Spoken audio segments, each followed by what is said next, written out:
These churchgoers in Spartanburg, South Carolina, are part of one of the largest voting blocs in the US election.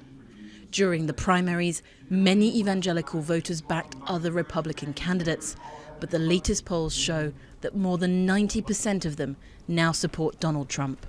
I don't think that my standard candidate is on the ballot, but I'm going to vote to the right. Jesus sat on the right hand of God. We threw the nets on the right side. I'm going to vote to the right side.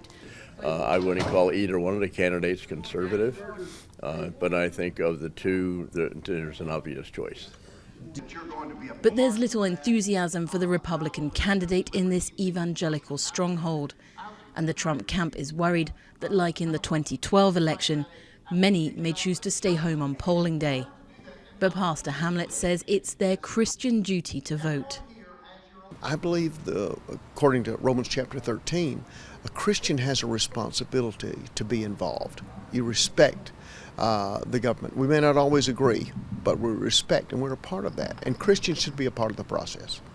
Almost all of the Republican primary candidates have visited this pro-life pregnancy center during their campaigns, knowing that abortion is one of the top issues for evangelicals, and one they feel disqualifies Clinton straight off the bat. If we go the other way and support Mrs. Clinton, we know what we've got.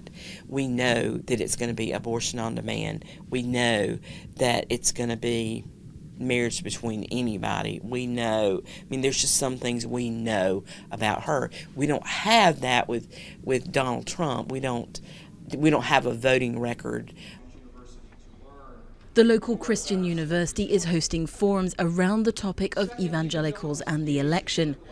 Bucking the trend, some students and professors threw up objections to a possible President Trump. At the moment, I would not vote for him because he does not pass that most important test of love your neighbor as yourself.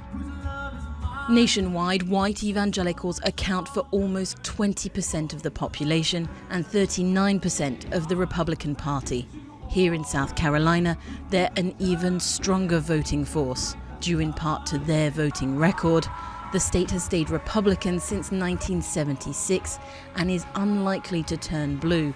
But in key battleground states like Ohio, Pennsylvania and Florida, the evangelical vote could play a deciding role.